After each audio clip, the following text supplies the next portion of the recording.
A photo can tell a story, but it's very open-ended. When I show you this image, you see what's happening inside your frame, and your brain will automatically start to form a story about it. The thing is, I can show it to 10 different people, and I'll get 10 different stories.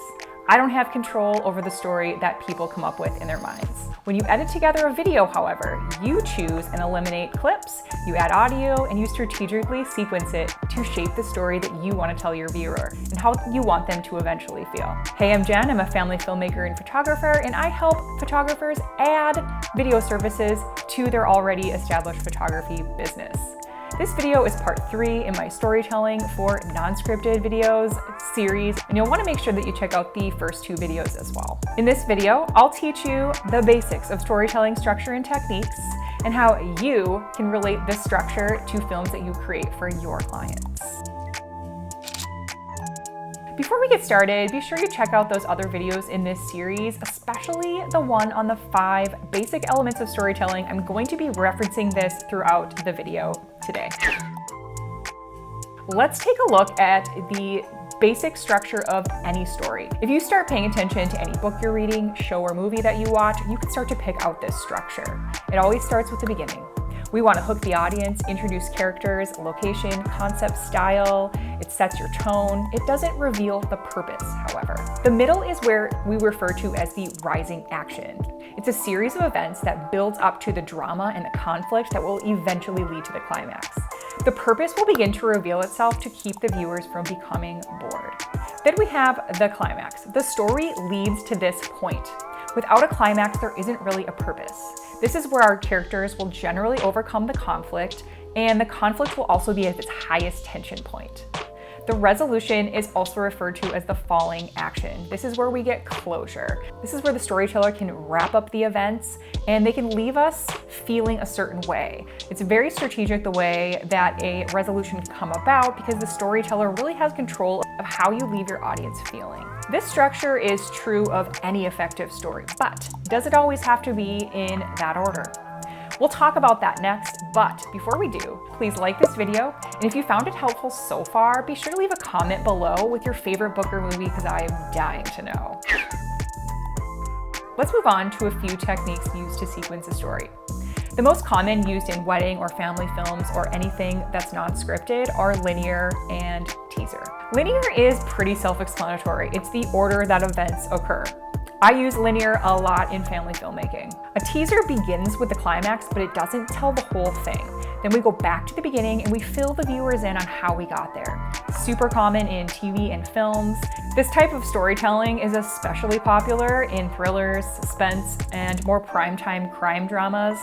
They start big, think the crime, the crash, the 2 people reuniting, etc. Then they take you backwards and fill you in on how we got to the big thing. You can use a teaser in any wedding or family film. For example, with a wedding, I would begin with 25 1-second clips that show the progression of the day, some dramatic music, and then we slow down and we tell the story. Or perhaps we want to begin with some select audio from the reception, and then we go back to the beginning. The teaser at the beginning gives the viewer a glimpse into the excitement to come and keeps them watching to see what unfolds. I'm not a wedding filmmaker, so I've linked a few of examples of this in the description below. There are countless techniques, and there are 2 more that would lend themselves to non-scripted live events, in my opinion. We have sub-story. One story acts as a vehicle to move the story forward. For example, if I'm doing an engagement film, I could use the ring as an element to move the story. For a rough example, I could start with a couple holding hands and the engagement ring is in focus. Then we transition to them sitting together chatting. Then we transition to the hand holding the champagne with the ring in view. And the couple's hands as they walk, in a wide view of them walking on a path, could end the film. The ring helps move the story forward. Another technique is intercutting. This is when we have multiple stories happening simultaneously, cutting between both, and they both move toward the climax. You see this a lot in books where we have 2 protagonists tell their side of the story, chapter by chapter, and eventually they meet at the climax. I never have used this in a family film, but it would be an epic way to tell that story.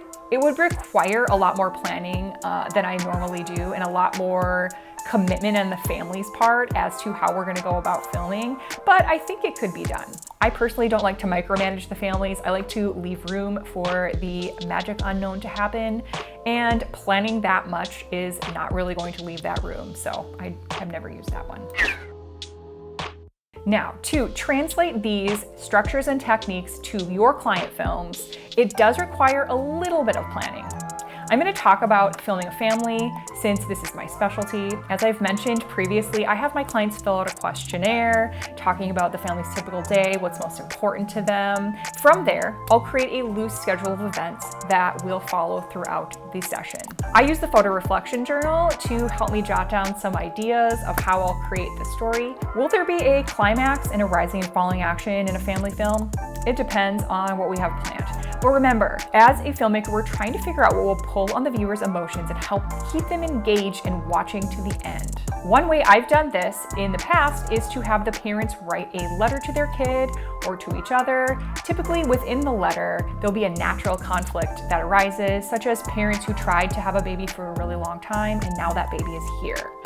Sometimes there isn't one central conflict because you're doing a day in the life and it's meant to show meaningful reality, just in a heightened way.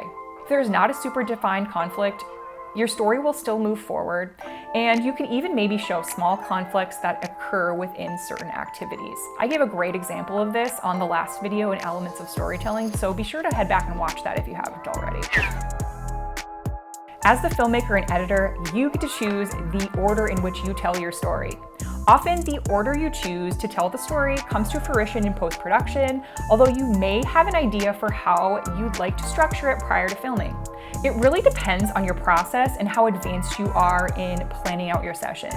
When you first begin, don't fret if you haven't thought it out before filming. You will get there. I'll leave you with this one note of caution. Do not leave your audience hanging without wrapping up the story. You've probably watched a movie or a show that doesn't wrap up well and it leaves you with unanswered questions. That's a great strategy to use for those kind of stories, but in weddings and family films, we do not want to leave our audience hanging. When you're in the middle of filming the live event like a wedding or a family film, be sure that you're on the lookout for a clip that would make a great ending to your story. For example, in this family film, I don't want to end with a close-up of the boy hitting the baseball. It feels unfinished and it leaves me frustrated as well as my audience. Instead, I'll end with this wide shot of the entire backyard as they continue to play and use camera movement that insinuates that the family played baseball as the sun set and ended their day with fun. The audience can conclude what happens next since most of us have played until dark and we can relate to that bittersweet feeling of ending a long day of summer play. When it comes to telling a story in your videos, knowing basic structures and techniques can help you assemble a narrative that'll blow your clients away. When you first start, it's okay not to get it 100% on your first go. Keep it up, review this information, pre-plan, and in no time, you'll be mastering those storytelling skills. There you have it. Please subscribe to my channel, like this video, and be sure to check out the entire storytelling series where you'll learn so many more concepts about storytelling that will help you effectively deliver client films that will blow them away. I will see you in the next video.